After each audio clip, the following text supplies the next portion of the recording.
Sosok Nia yang tadinya hanya menggerakkan tubuh ke depan dan ke belakang dengan pandangan mata yang kosong, langsung berhenti, menoleh menatap tajam ke arah Ustadz Herman.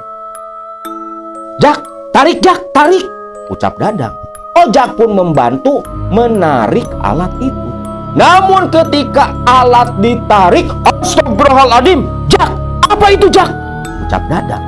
Dari bekas lubang itu keluar cairan berwarna hitam.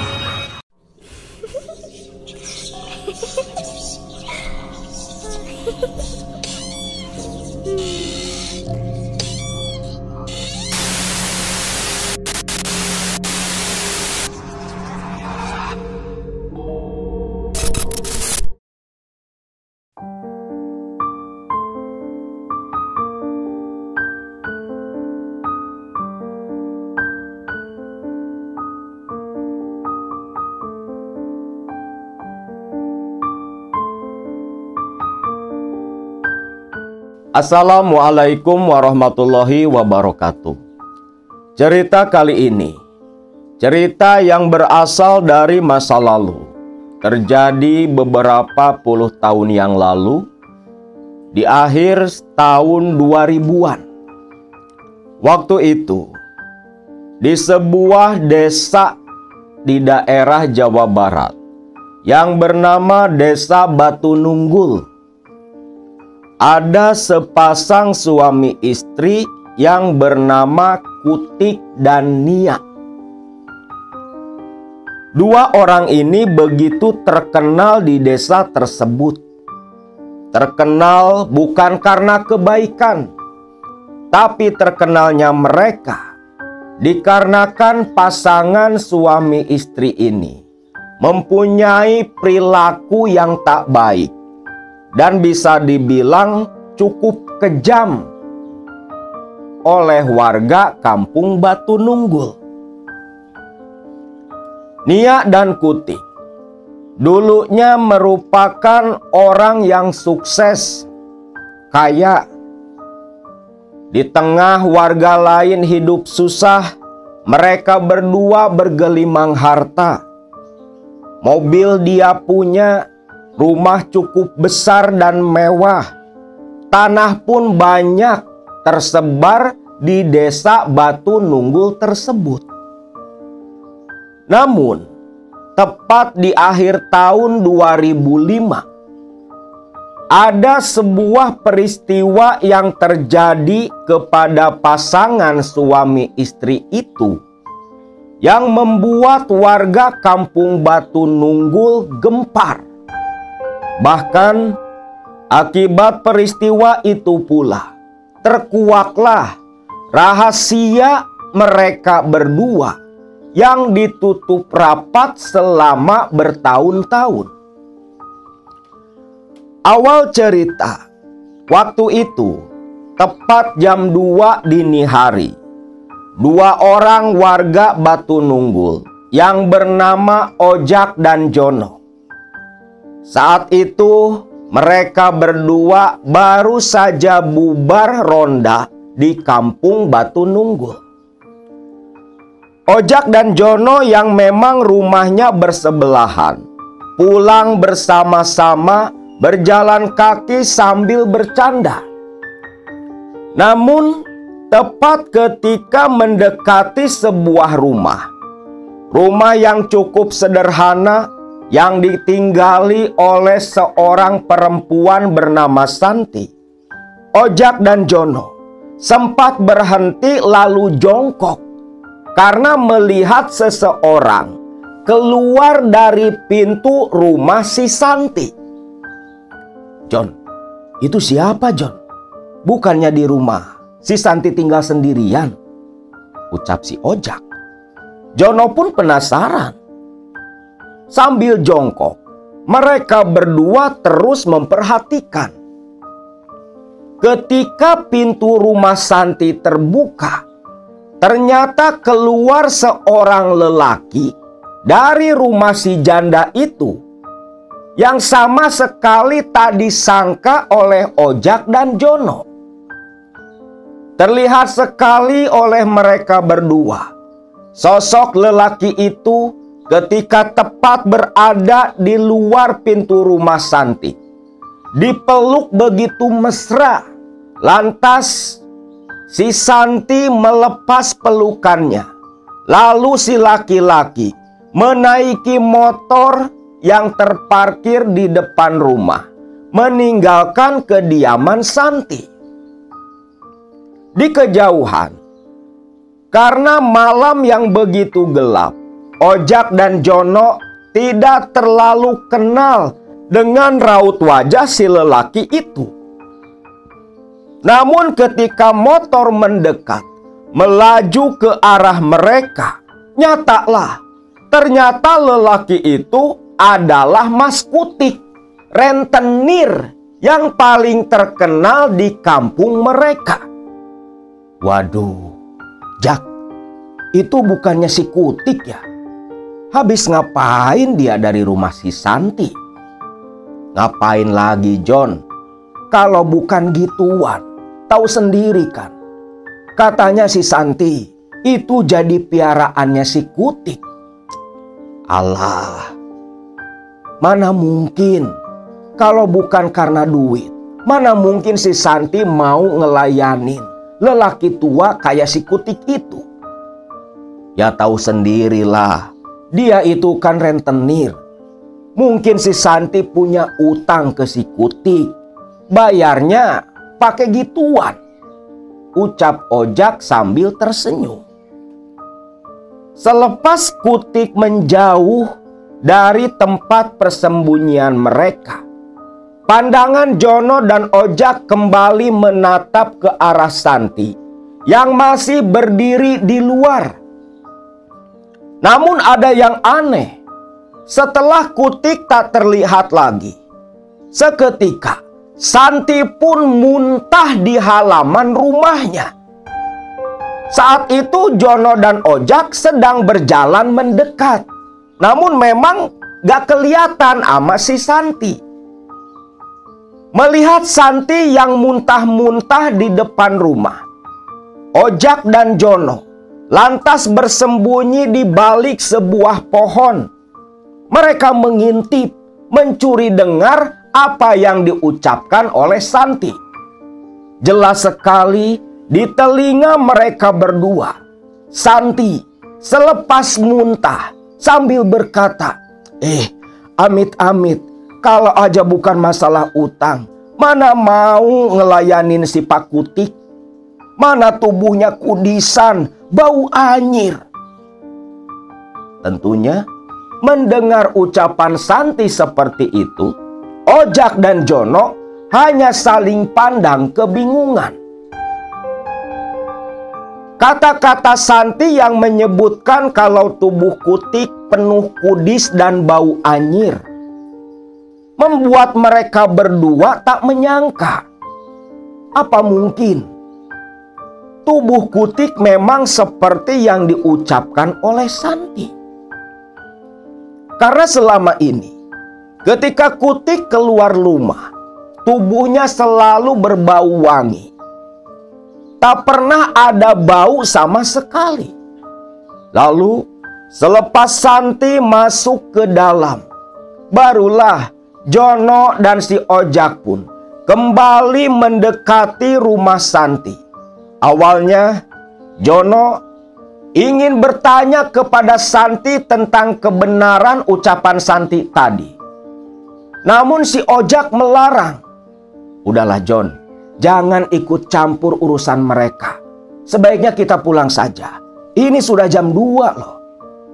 Tapi Jak, penasaran apa iya tubuhnya si Kutik penuh kudis? Tadi kan kamu dengar sendiri, badannya juga bau anyir.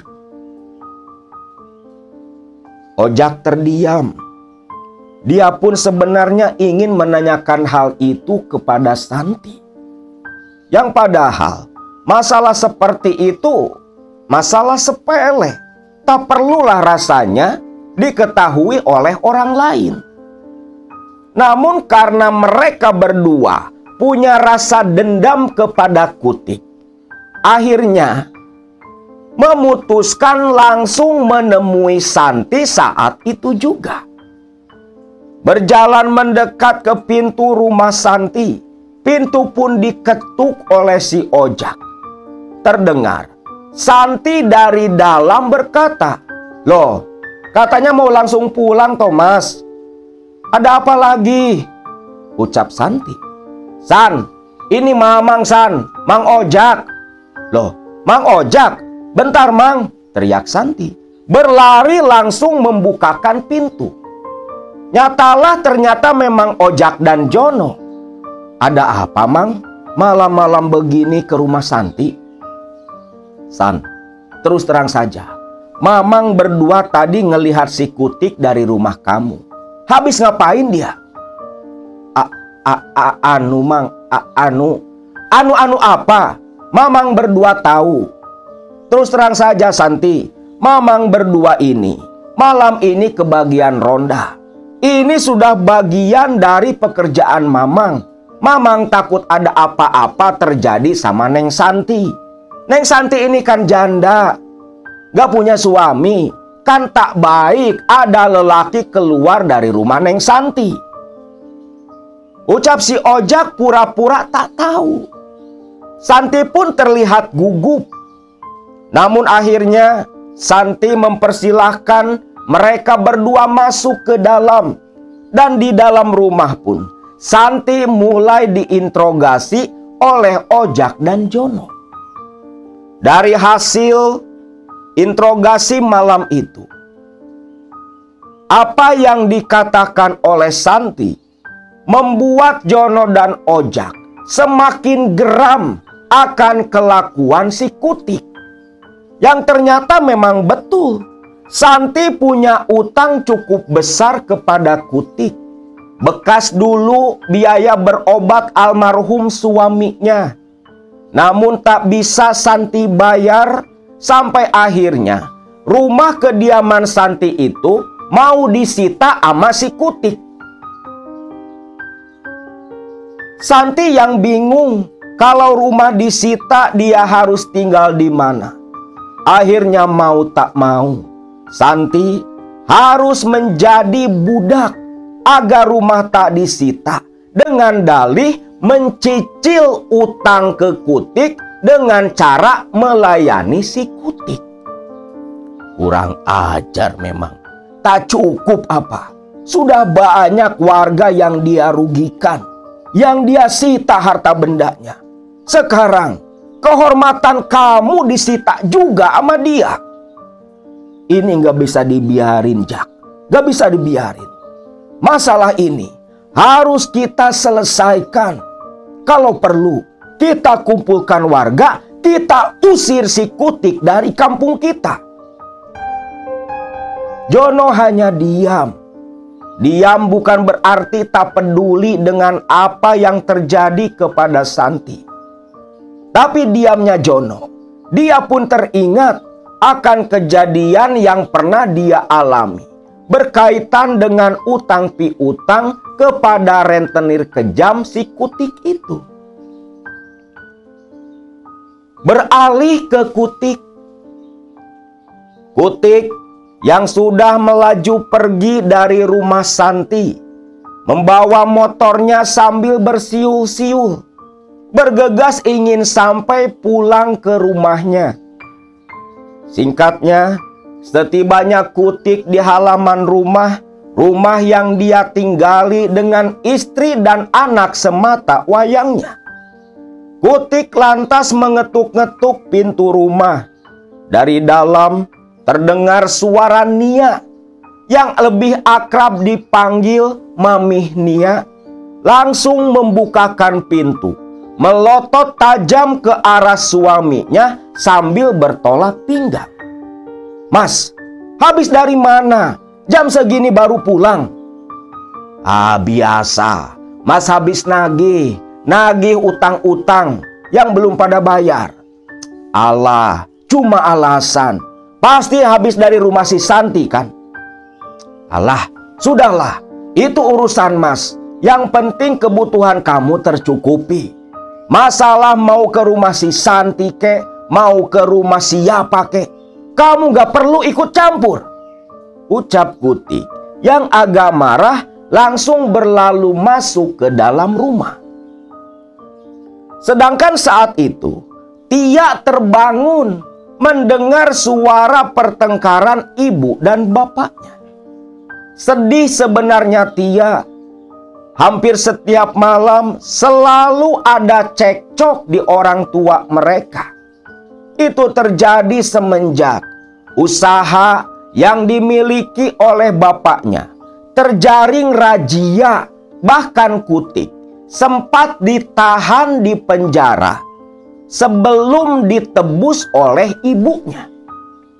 Ternyata Kutik bukan hanya menjadi seorang rentenir, tetapi Kutik pun mempunyai usaha seperti kafe warung remang-remang yang menjajakan minum keras sekaligus perempuan-perempuan nakal yang terjebak oleh iming-iming uang Kutik dan Nia.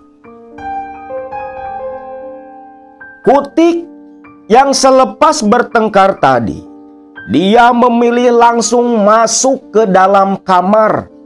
Pintu ditutup rapat. Sepertinya Kutik begitu kelelahan setelah bertempur dengan Santi semalaman. Nia sendiri selepas mengunci pintu depan, hanya bersungut-sungut memaki sang suami. Lantas masuk juga ke kamar lain untuk beristirahat. Memang semenjak Kutik keluar dari penjara, Nia dan Kutik tak pernah lagi tidur dalam satu kamar yang sama.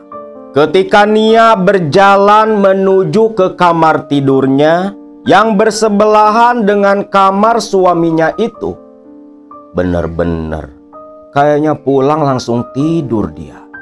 Karena Nia mendengar suara dengkuran halus dari dalam kamar Kutik. Nia pun langsung saja masuk ke dalam kamar. Ketika pintu dia tutup, Nia kebelet pengen buang air kecil.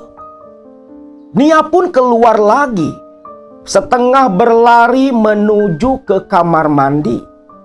Namun ketika selesai keluar dari kamar mandi, Nia yang berjalan menuju kamar tidurnya, dia sempat berhenti.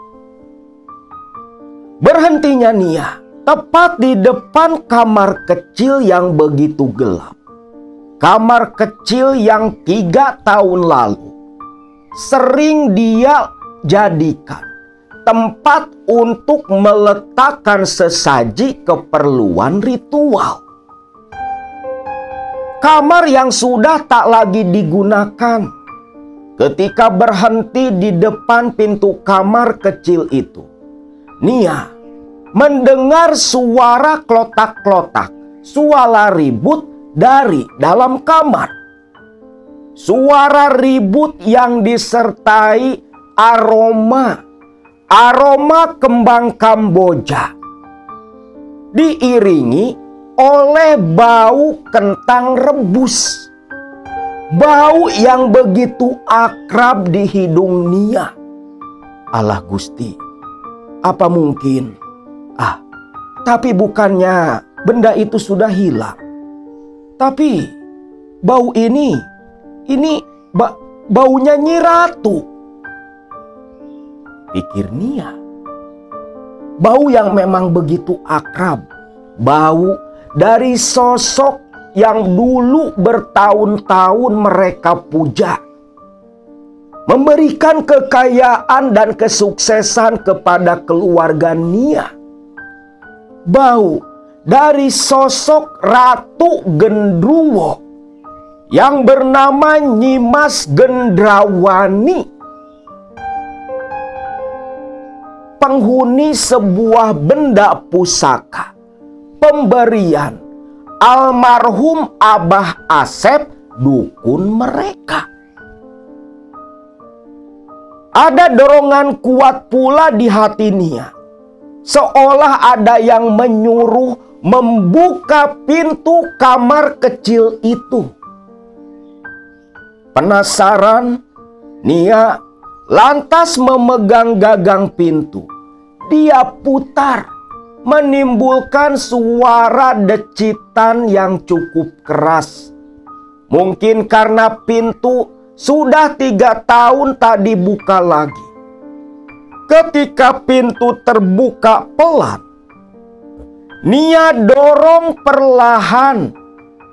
Hawa pengap langsung menerpa wajah Nia. Suara dan bau tadi belum berhenti. Suara itu berasal dari lemari kecil yang disimpan di pojok ruangan. Nia pun masuk ke dalam. Telapak kaki menyentuh lantai berdebu. Terlihat sekali di kegelapan kamar kecil. Lemari itu terus bergerak-gerak sendiri. Agak gemetar tubuh Nia. Matanya berbinar-binar seperti yang bahagia. Aduh Gusti, apa mungkin Nyi Ratu sudah kembali? Apa mungkin pula benda pusaka itu kembali ke rumah ini? Dia terus berjalan pelan mendekat ke lemari. Begitu tangan menggapai, menyentuh lemari kayu yang sudah begitu usang, suara ribut dalam lemari berhenti, malah disambung suara teriakan dari kamar Kutik. Astagfirullah. Mas Kutik? Nia pun keluar. Jelas sekali, Kutik berteriak seperti orang ketakutan. Nia lari menuju kamar suaminya. Dia gedor pintu. Namun, hanya teriakan Kutik yang terdengar di dalam. Menjerit-jerit seperti yang betul-betul ketakutan. Sambil sesekali disela jeritannya, disela teriakannya, Kutik mengatakan, "Ampun, ampun Nyai, ampun." Nia pun ketakutan. Ada apa dengan suaminya? Jeritan dan teriakan berhenti, malah disambung suara ngorok yang begitu kencang. "Tia, Tia, bangun Tia!" Nia memanggil anaknya. Tak lama, Tia pun lantas bergegas keluar sambil berlari. "Ada apa, Mah? Ada apa? Tia, bapakmu Tia, bapakmu. Bapak kenapa, Mah?" Tia pun jadi panik ketika mendengar suara ngorok yang begitu kencang dari dalam kamar tidur bapaknya. Tak lama, suara ngorok berhenti. Pintu yang tadinya terkunci pun ketika didorong Nia langsung terbuka begitu saja. Lantas Nia dan Tia anaknya lari masuk ke dalam kamar menuju ranjang tepat di mana Kutik terbaring. Begitu didekati, Tia dan Nia hanya menatap ke arah bapaknya, memanggil dengan nada suara yang agak lembut. Namun tak direspon sama sekali. Begitu didekati, diguncang tubuhnya oleh Tia. "Pak, Bapak, bangun Pak, bangun. Kenapa Bapak teriak Pak?" Tapi Kutik tetap tak merespon. Sedangkan Nia hanya berdiri melongo di sudut kamar, menatap terus ke arah tubuh sang suami. "Mah, Bapak, Mah. Bapak nggak bangun, Mah." Melihat ibunya yang hanya menatap seperti itu, membuat Tia pun kebingungan. Dia coba guncang kembali tubuh bapaknya, tapi tetap tak merespon juga. Tia yang khawatir lantas mendekatkan telinga ke arah wajah Kutik bapaknya. Alangkah kagetnya Tia Tak ada lagi napas yang terdengar di hidung Kutik. Barulah saat itu Nia pun mendekat. Lalu dengan pandangan mata yang begitu kosong, lantas duduk di samping kepala sang suami. "Pak, Bapak, bangun Pak, bangun."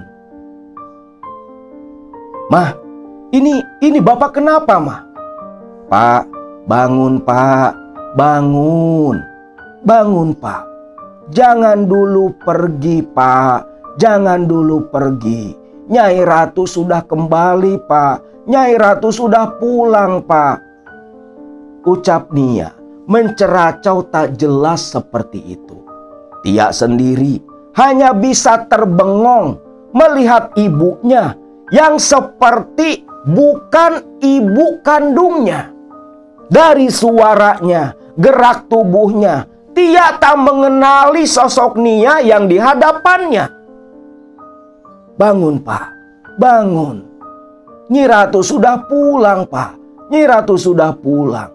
Namun setelah cukup lama Nia bertingkah seperti itu, tiba-tiba Nia menjerit, menangis, meneriakkan nama sang suami sambil memeluk tubuh Kutik. Tia pun loncat mundur ketakutan melihat ibunya bertingkah seperti itu.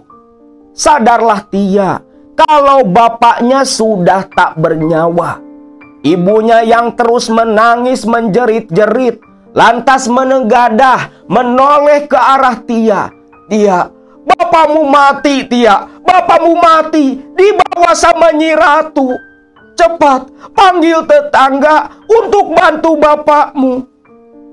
Tia seketika langsung berlari keluar dari rumah, bermaksud meminta bantuan para tetangga. Saat itu tepat jam 3 pagi. Tia berlari menuju tetangga terdekat dari arah rumahnya, Mang Dadang, yang memang berada tak jauh dari kediaman Tia. Setibanya Tia di depan rumah Mang Dadang, Tia pun mengetuk-ngetuk pintu. "Assalamualaikum, Mang Dadang, tolong Mang, tolong." Dari dalam terdengar suara Dadang yang terbatu, diikuti suara istrinya pula bergegas mendekat ke arah pintu depan. Begitu pintu dibuka, "Loh, ada apa Neng?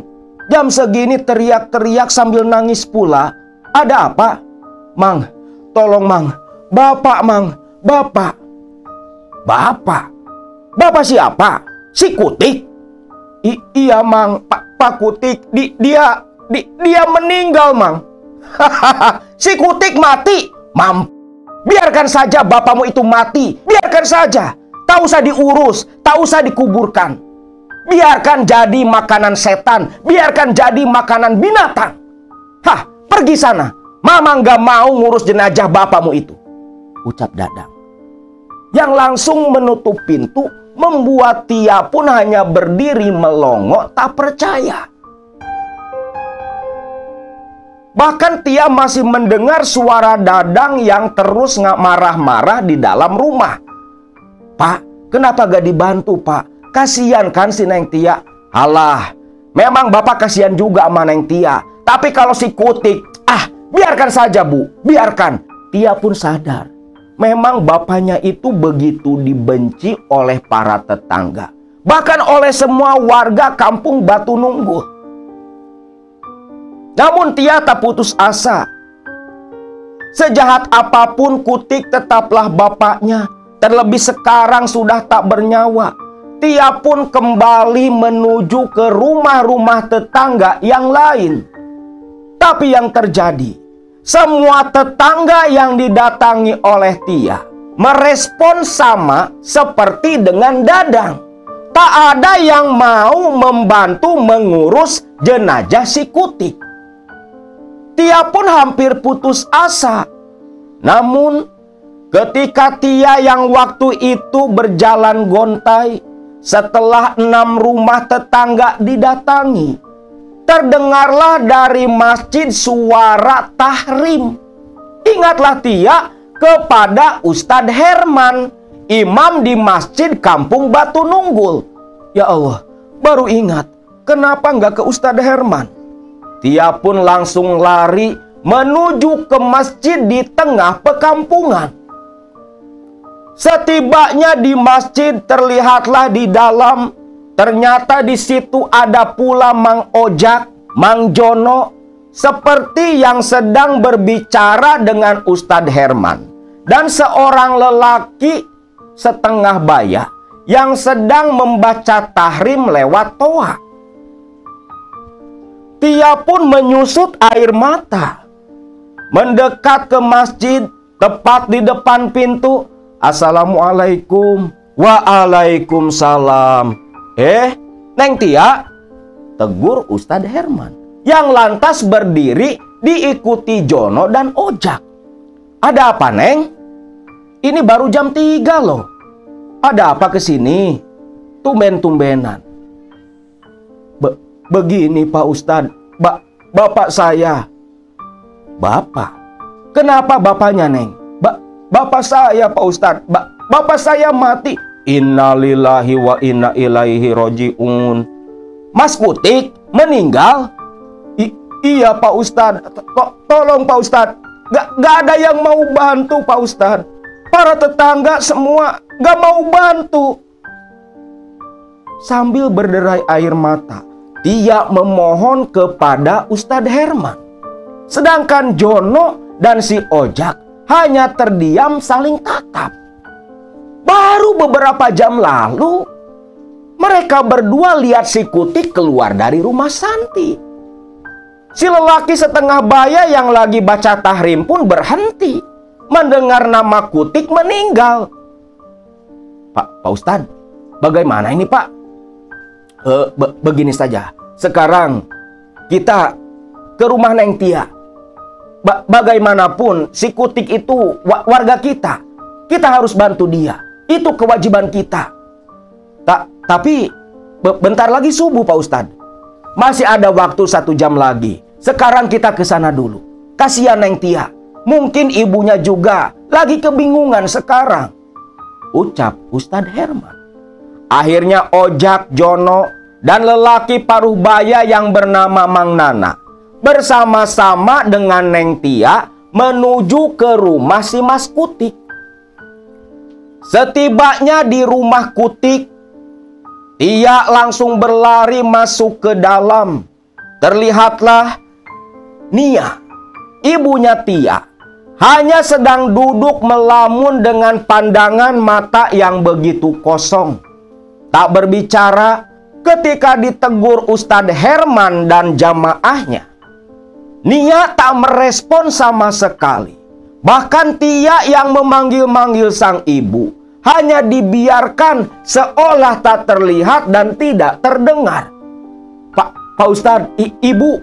Sudah, mungkin ibumu masih syok dengan kematian bapamu itu. Di mana jenazahnya? Di kamar Pak Ustadz. Ustadz Herman diikuti 3 orang jamaah yang dari masjid tadi langsung masuk ke kamar Kutik. Begitu pintu dibuka, langsunglah semua orang menutup hidung dan mulut mereka, termasuk Tia. Karena dari dalam kamar, ketika pintu dibuka, aroma tak sedap menyeruak membuat semua orang mual, hampir muntah, tak kuat dengan bau dari dalam kamar Kutik. Tia sendiri heran, karena waktu tadi dia keluar rumah, belum ada bau seperti itu. Baunya campuran kotoran manusia dengan bercampur bau amis darah dan anyirnya ditambah bau pesing yang bukan main. Pak Ustadz, bau banget Pak Ustadz, ucap si Ojak yang terus berbalik menutup hidung dan mulutnya. Iya Pak Ustadz, wah baunya gila Pak Ustadz, bau banget. Jono menimpali. Sedangkan Ustadz Herman menutup hidung dan mulutnya dengan sorban. Astagfirullahaladzim. Baunya kenapa seperti ini? Ustadz Herman pun bergegas masuk ke dalam, mendekat ke arah jenazah Kutik. Astagfirullahaladzim. Tak hentinya Ustadz Herman beristighfar, terlebih ketika melihat ke arah jenazah yang ternyata di sekitaran jenazah, mohon maaf, begitu menjijikan. Kotoran Kutik bercampur darah dan air kencing memenuhi permukaan ranjang. Kutik seolah bermandikan kotorannya sendiri. Astagfirullahaladzim. Begitu si Jono mendekat, langsung si Jono muntah. Bahkan si Ojak mukanya ampe merah. Apalagi si Mang Nana, pucat dia melihat kondisi jenazah yang begitu memprihatinkan. Mang Nana sampai mual-mual lari kembali keluar dari kamar. Ustadz Herman pun ikut keluar juga. Tak kuat dengan aroma yang begitu menyengat. Neng, tutup dulu pintunya, Neng. Tia menurut. Sambil menahan bau, Tia pun menutup pintu kamar bapaknya. Pak Ustadz, bagaimana ini Pak Ustadz? Sudah, Neng Tia tenang saja. Mang Nana sekarang ke masjid. Mang Nana umumkan kematiannya si Mas Kutik lewat pengeras suara, biar semua warga tahu. Untuk para tetangga di sini, biar nanti saya yang nemuin. Sebelum nanti kita ke masjid sholat subuh. Mang Nana menurut. Dia ke masjid terlebih dulu, menyisakan Ojak, Jono, dan Ustadz Herman bersama Tia. Lalu Ustadz Herman mendekat ke arah ibunya Tia, menegur dengan nada suara yang lembut. Namun ketika Ustadz Herman mendekat, menatap ke wajah Nia, Astagfirullahaladzim, Astagfirullahaladzim. Siapa kamu? Ucap Ustadz Herman. Tentunya Tia, Ojak, dan Jono keheranan. Bukannya jelas itu istrinya si Kutik, ibunya si Tia, malah ditanya lagi oleh Ustadz Herman. Ketika ditegur Ustadz Herman seperti tadi, sosok Nia yang tadinya hanya menggerakkan tubuh ke depan dan ke belakang dengan pandangan mata yang kosong, langsung berhenti, menoleh menatap tajam ke arah Ustadz Herman. Bukan hanya tatapan tajam yang diperlihatkan. Perlahan si Nia mulai berdiri. Tangannya terkepal. Sedikit gemetar seperti menahan sesuatu.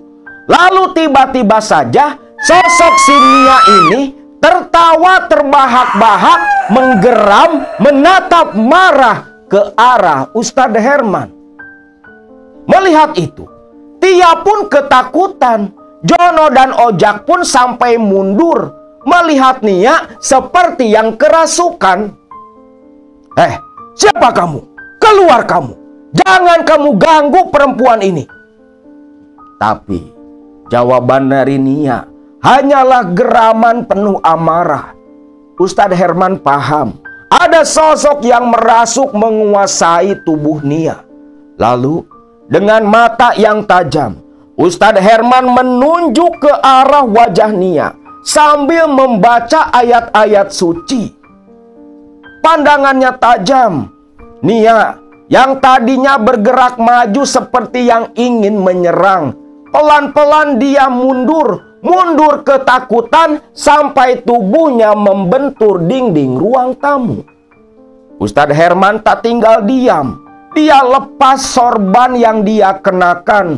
Lantas di depan Nia yang terpojok yang sedang kerasukan itu, sorban pun disabetkan.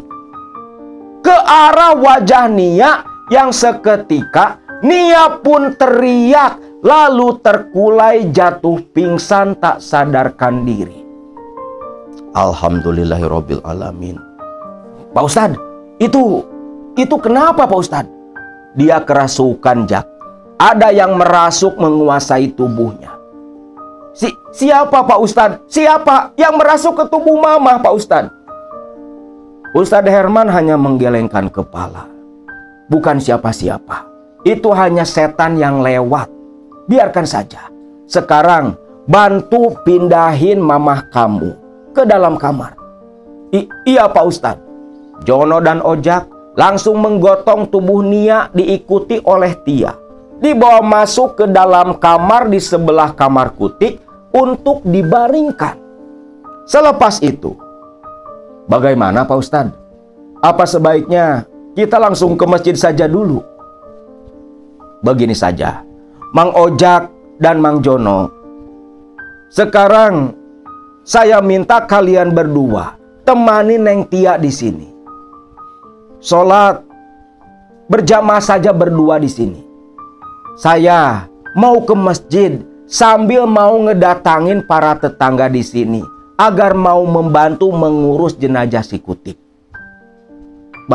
Baik Pak Ustadz, kami berdua nemenin Neng Tia saja di sini.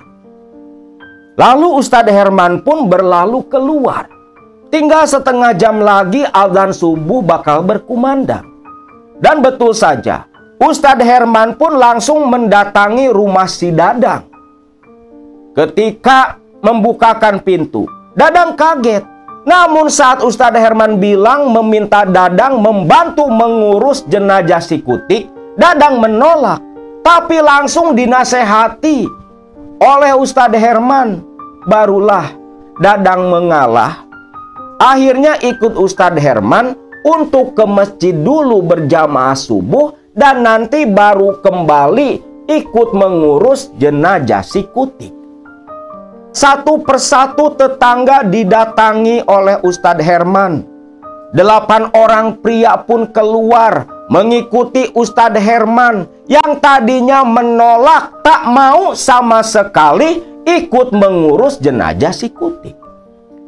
Singkatnya, mereka semua pun menunaikan sholat subuh berjamaah di masjid.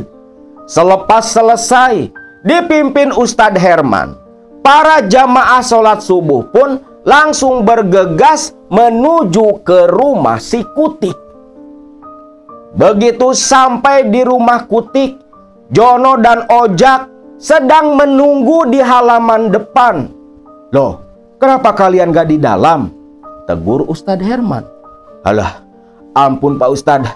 Tadi waktu kami sholat di dalam rumah, ada yang aneh Pak Ustadz. Ada yang aneh? Aneh kenapa? Ojak dan si Jono waktu lagi sholat subuh berdua tadi, mereka diganggu oleh suara geraman dan bau-bau aneh di dalam rumahnya si Kutik. Aneh Pak Ustadz. Banyak bau kembang Samboja. Ditambah lagi bau minyak mayat dan aroma ubi bakar Pak Ustadz. Kami berdua jadi takut. Bahkan di belakang kami saat sholat, seperti ada langkah-langkah kaki berat yang hilir mudik Pak Ustadz. Ustadz Herman mengernyitkan kening kebingungan. Aneh. Apa sebenarnya yang sudah dilakukan oleh si Kutik semasa hidupnya? Jono dan Ojak hanya menggelengkan kepala. Lantas semua orang merangsak masuk ke dalam. Lalu Ustadz Herman berkata, tahan penciuman kalian, jangan kaget. Awalnya Dadang dan yang lain kebingungan. Namun ketika Ustadz Herman mendorong pintu kamarnya Kutik, barulah semua orang paham. Ternyata bau tak sedap langsung menyeruak menerpa hidung mereka. Sudah, jangan ribut. Sekarang bantu saya. Mau tak mau, menghargai perintah Ustadz Herman, Dadang dan yang lainnya langsung masuk ke kamar Kutik. Melihat kondisi jenazah yang begitu menjijikkan, mereka hanya bisa mengernyit kening. Dan keanehan pun terjadi. Ketika 3 orang disuruh oleh Ustadz Herman mengangkat jenazah Kutik, tubuh si Kutik itu kurus, tinggi, kecil. Bobotnya nggak sampai 50 kilo sewaktu hidup. Namun ketika diangkat 3 orang bertubuh kekar, sama sekali tak bergerak. Seolah tubuh Kutik menyatu dengan ranjang. Pak Ustadz, ini gak bisa digerakkan Pak Ustadz. Astagfirullahaladzim. Ada apa lagi ini? Awas dulu. Awas, biar saya periksa. Ustadz Herman mendekat. Lalu tangan kanannya menyentuh telapak kaki jenazah Kutik. Ustadz Herman merasakan ada sesuatu. Astagfirullahaladzim. Kaget dia. Sepintas Ustadz Herman melihat seperti ada sosok bayangan hitam menindih jenazah si Kutik. Namun ketika Ustadz Herman beristighfar, bayangan hitam itu pun menghilang. Lalu Ustadz Herman berdoa di depan jenazah Kutik. Sok, sekarang coba angkat. Begitu diangkat, aneh. Gak perlu pakai tenaga, tuh jenazah langsung keangkat. Namun ketika jenazah diangkat itulah semua orang hampir muntah kembali. Melihat kotoran dan tanah bercampur di bawah jenazah Kutik. Jenazah pun langsung dibawa keluar. Warga yang lain tadi sudah menyediakan tempat untuk memandikan jenazah. Langsung dibawa ke pemandian jenazah. Tubuh ringkih si Kutik yang tak bernyawa diletakkan di atas tempat pemandian, dialasi oleh potongan pohon pisang. Sedangkan sisa warga yang lain disuruh membereskan kamar Kutik agar aroma tak sedap itu menghilang. 6 orang bahu-membahu mengeluarkan ranjang sprei dilipat yang penuh dengan kotoran. Lalu dibawa keluar dengan maksud nantinya mau mereka larung, mereka buang ke sungai. Karena tak mungkin untuk dibersihkan. Singkatnya, jenazah Kutik pun dimandikan. Selepas dimandikan bersih dari kotoran, namun kondisi jenazah Kutik ada yang membuat bingung mereka semua.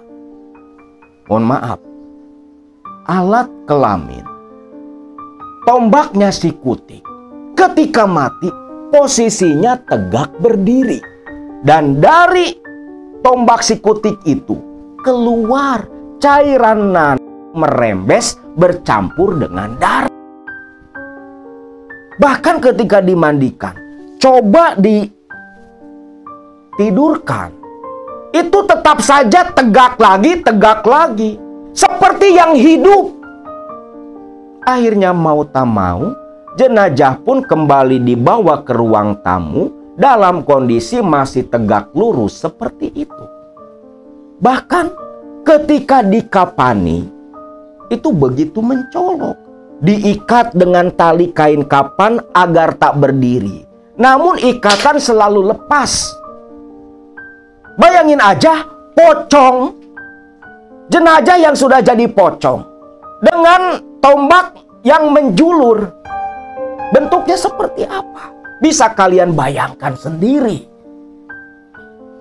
Dan ketika jenazah sudah dikapankan, dibaringkan di tengah ruang tamu sambil menunggu hari terang, warga pun bergantian membacakan surat Yasin. Sedangkan Ustadz Herman bertanya kepada Tia, "Tia, bagaimana kondisi ibumu?" "Mama masih tidur Pak Ustadz. Apa perlu dibangunkan?" "Sudah, biarkan saja dulu. Nanti selepas terang, selepas pagi, baru ibumu bangunkan saja." "Iya Pak Ustadz," ucap dia. Tia pun melanjutkan kembali mengaji, membaca surat Yasin dengan ibu-ibu yang lain. Tak terasa sudah hampir jam 7 pagi. Di situ Ustadz Herman memberikan perintah kepada beberapa orang untuk menggali lubang kuburan. Saat itu yang berangkat Dadang, Mali, Ojak, Jono, dan Mang Nana langsung bergegas menuju ke pemakaman umum di kampung mereka. Ada yang bawa cangkul, linggis, dan berbagai pekakas untuk mempercepat proses penggalian. Singkatnya, sesampainya di pemakaman, lokasi yang sudah ditetapkan sambil membawa bambu ukuran tubuh Kutik, rumput mulai disingkirkan, lalu lubang pun mulai dibuat. Awalnya penggalian berjalan dengan lancar. Namun, ketika tanah sudah tergali sekitar 1 siku, keanehan mulai terjadi. Sekitaran lokasi pemakaman itu yang tanahnya begitu gembur, tiba-tiba saja cangkul yang diayunkan seperti membentur benda yang begitu keras. Ajaib, di depan mata mereka semua, tanah gembur berubah bercampur dengan bebatuan. Lalu mereka semua yang menatap keheranan akhirnya terpaksa kembali melanjutkan. Batu-batu sebesar kepala pun dikeluarkan. Aneh ya, seumur-umur kita gali kuburan gak pernah banyak bebatuan kayak gini. Iya, di sini kan tanahnya gembur. Ini kan tanah bekas kebun. Mestinya gak ada batu-batu kayak gini. Benar-benar di luar nalar. Menggali 1 lubang saja hampir setengah harian.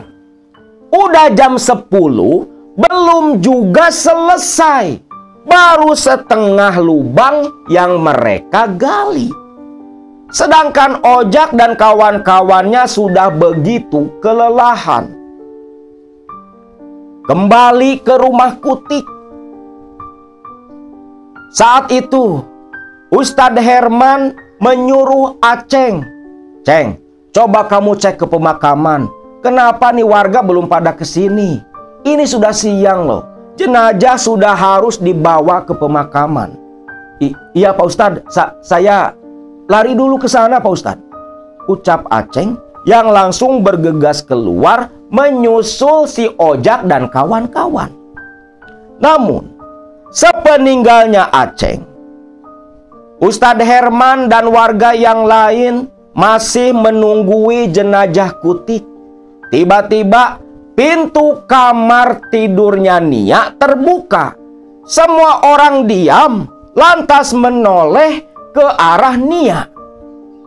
Tapi anehnya, Nia yang keluar dari kamar ini seperti tak memperdulikan suaminya yang mati dan warga yang berkerumun di ruang tamu.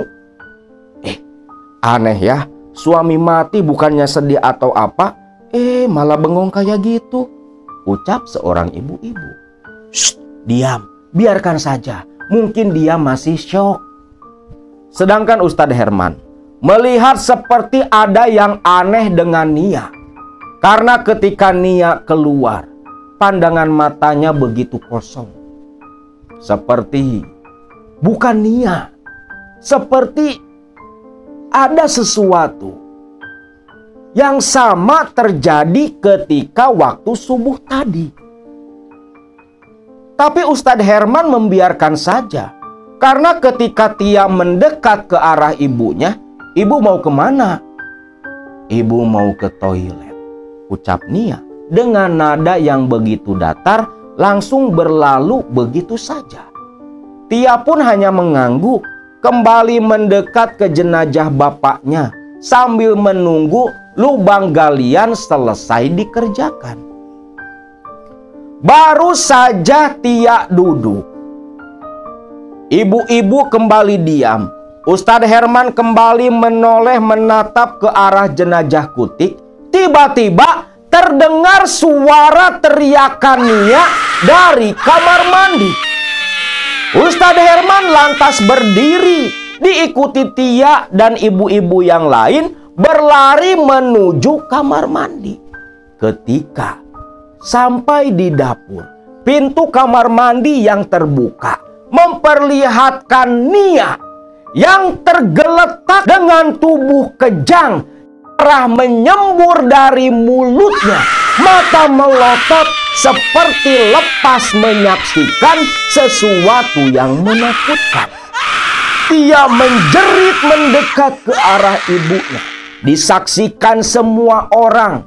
Pagi itu, jam 10 itu, mereka melihat proses sakaratul mautnya Nia yang terus mengeluarkan darah dari mulutnya. Matanya melotot seolah pembuluh darah di kepala Nia pecah. Tak lama, Nia pun meregang nyawa. Semua orang sontak berkata, "Innalillahi wa inna ilaihi roji'un." Pak Ustadz, Ibu, Pak Ustadz, sudah, biarkan. Ini sudah takdir. Bu, tolong panggil bapak-bapak yang masih di luar. Kita urus jenazah Ibu Nia. Orang dari luar pun merangsak masuk ke dalam. Lalu jenazah Nia langsung digotong atas perintah Ustadz Herman. Langsung dibawa ke tempat pemandian bekas Kutik, suami si Nia. Hari itu Nia dan Kutik meninggal di hari yang sama dengan kondisi yang sama-sama begitu memprihatinkan. Selepas Nia selesai dimandikan, Ustadz Herman menyuruh salah satu warga menyusul ke pemakaman untuk membuat kembali lubang kuburan untuk Nia. Warga yang diutus tadi langsung berlari pontang-panting ke pemakaman. Saat itu tepat jam setengah 12 siang, mendekati zuhur. Setibanya di pemakaman, ternyata baru selesai mereka semua menggali lubang untuk tempat pemakamannya Kutik. Loh, Kang, ada apa kesini, Kang? Bikin satu lagi. Satu lagi apa, Kang Mali? Bikin satu lagi lubang galian buat istrinya Mas Kutik. Hah? Nia meninggal? Iya, Kang. Si Nia meninggal baru saja. Sekarang lagi diurus sama Ustadz Herman. Kata Ustadz Herman, bikin lubangnya bersebelahan. Astagfirullahaladzim. Kena ajab kayaknya tuh orang ya. Masa suami istri mati berbarengan? Kondisinya juga, amit-amit, memprihatinkan. Disambung Mali yang menjelaskan kondisi jenazah si Nia. Walaupun lelah, tapi karena perintah Ustadz Herman, mereka semua tak berani menolak. Langsung saja membuat lubang galian di samping lubang buat si Kutik. Hanya terbatas sekat sekitar 40 sentian lah dari lubang untuk si Kutik itu. Dan aneh, berbeda dengan lubang galian Kutik yang begitu keras bercampur dengan bebatuan. Ini lubang galian Nia begitu gembur, begitu mudah. Terus-terusan dicangkul dan dicangkul. Melihat lubang galian yang sebentar lagi selesai, si Aceng pun disuruh memberitahukan kepada Ustadz Herman agar langsung saja jenazah Kutik dan Nia dibawa ke pemakaman. Karena sebentar lagi lubang selesai. Singkat cerita, Aceng pun langsung ke rumah almarhum Kutik dan Nia. Setibanya di situ langsung melaporkan ke Ustadz Herman untuk langsung saja dibawa ke pemakaman. Namun Ustadz Herman menolak, karena sebaiknya sholat zuhur dulu. Sebentar lagi sudah waktunya. Sholatlah dulu semua orang. Selepas sholat berjamaah zuhur bersama-sama, diiringi kalimat tahlil yang mengalun bersahutan, 2 jenazah dalam 2 keranda langsung digotong ke pemakaman.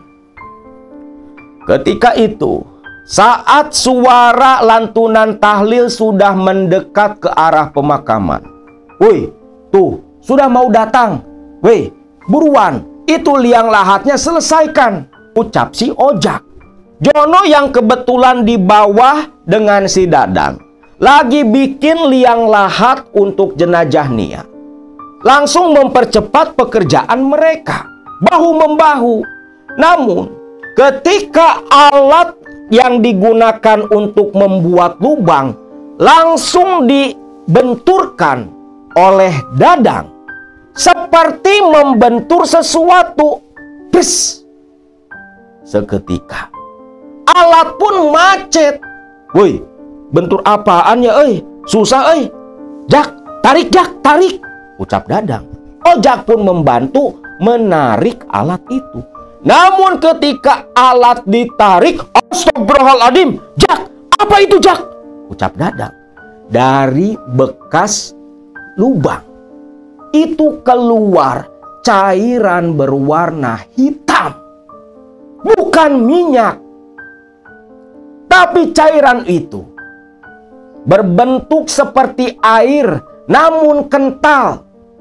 Baunya begitu busuk dan terus keluar memancar, membuat Ojak dan Dadang langsung lari keluar dari lubang galian.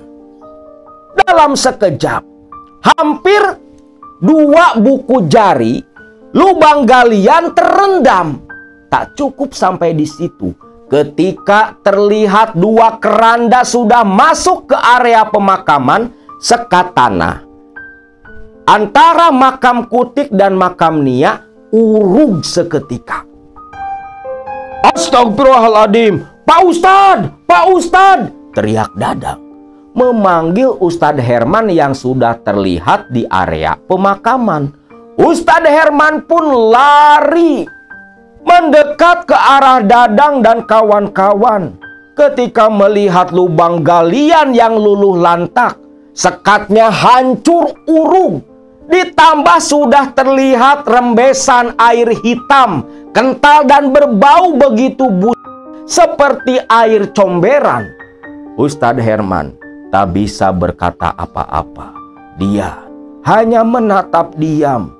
Mukanya begitu pucat, hatinya, jiwanya bergetar, terus beristighfar. Paham betul dia, apa yang terjadi adalah salah satu bagian dari ajab kubur yang ditimpakan kepada 2 jenazah yang diusung di belakang Ustadz Herman. Air hitam semakin cepat naik ke permukaan. Sudah hampir setengah lubang galian tertutup. Kedua jenazah pun diletakkan di samping lubang galian. Semua orang bingung apa yang harus dilakukan. Apakah harus membuat kembali lubang baru, atau harus menguburkan di dalam lubang urung yang tergenang air yang begitu hitam, atau langsung menguburkan jenazah di lubang yang tergenang air hitam. Di tengah kebingungan warga saat itu, Ojak, apa kalian masih sanggup menggali lubang yang baru? Aduh, ampun Pak Ustadz, ampun. Kami semua nggak ada yang sanggup lagi Pak Ustadz. Kalau kalian gimana? Ustadz Herman bertanya ke warga yang di belakang. Semua bilang tak sanggup karena sudah mau sore. Sudah hampir jam 1 siang. Mau jam berapa selesai? Terlebih harus buat 2 lubang. Ditambah lagi suasana, cuaca yang tadinya terang pelan-pelan mulai mendung. Pak Ustadz, Ini kayaknya mau hujan Pak Ustadz. Udah mendung. Gak mungkin kalau kita buat lubang baru. Astagfirullahaladzim. Neng Tia, menurut Neng Tia bagaimana? Pak Ustadz, kalau saya terserah Pak Ustadz saja. Saya mah pasrah Pak Ustadz, ucap Tia. Baru saja Ustadz Herman mau berkata, hujan mulai turun di langit di atas pemakaman kampung Batu Nunggu. Akhirnya, dengan berat hati, Ustadz Herman pun menyuruh mereka menguburkan 2 jenazah si rentenir yang merangkap menjadi germo dan pengedar minum keras. Dikebumikan, ditenggelamkan dalam lubang yang penuh digenangi air hitam seperti air comberan yang baunya begitu memuakan. Jenazah pun terpaksa diturunkan, disertai gidikan ngeri para pelayat, diiringi tangisan pilu Neng Tia, anak satu-satunya Nia dan Kutik. Mulailah lubang pun ditimbun di bawah guyuran hujan yang begitu deras. Selepas lubang ditimbun, warga yang lain berlarian menjauh menuju ke bawah pepohonan. Ustadz Herman masih berdiri di atas 2 pusara yang menyatu di bawahnya, mengangkat tangan menengadah berdoa. Diikuti Tia berharap agar Allah mau meringankan siksa kubur yang akan ditimpakan kedua almarhum. Selepas itu, masih dalam posisi hujan deras, Ustadz Herman mengajak Tia pulang. Tia yang saat itu resmi menjadi anak yatim piatu, walau usianya sudah cukup dewasa, tapi tetap saja di kampung itu Tia tak punya keluarga. Ustadz Herman dan Tia pun berduyun-duyun diikuti warga pulang meninggalkan area pemakaman. Namun alangkah kagetnya Tia ketika sampai di rumah. Tia melihat ada seorang perempuan seumuran dengan Tia, paling lebih tua 2 tahun dari Tia, berdiri tersenyum ke arah Tia sambil menggendong seorang bayi. Tia pun lantas bercucuran air mata, berlari mendekat, langsung menghambur memeluk si perempuan asing itu, yang ternyata perempuan itu tak lain tak bukan adalah Wina, kakak sepupu Tia yang seumur hidupnya dulu didolimi oleh Nia dan Kutik. Ustadz Herman diikuti Jono, Mali dan yang lain masuk ke dalam, mengikuti Tia, Wina dan suaminya yang ternyata baru datang selepas mendengar kabar Kutik dan Nia meninggal. Masuk ke dalam, Tia dan Wina membuatkan kopi untuk semua orang. Lalu disitulah Ustadz Herman bertanya kepada Tia. Namun bukan Tia yang menjawab, tetapi Wina. Wina pun menceritakan apa sebenarnya rahasia yang ditutupi Kutik dan Nia bertahun-tahun yang lalu, yang menjadi awal kehancuran Nia dan Kutik, termasuk apa yang menjadi penyebab Kutik dan Nia mati dalam kondisi hina seperti itu.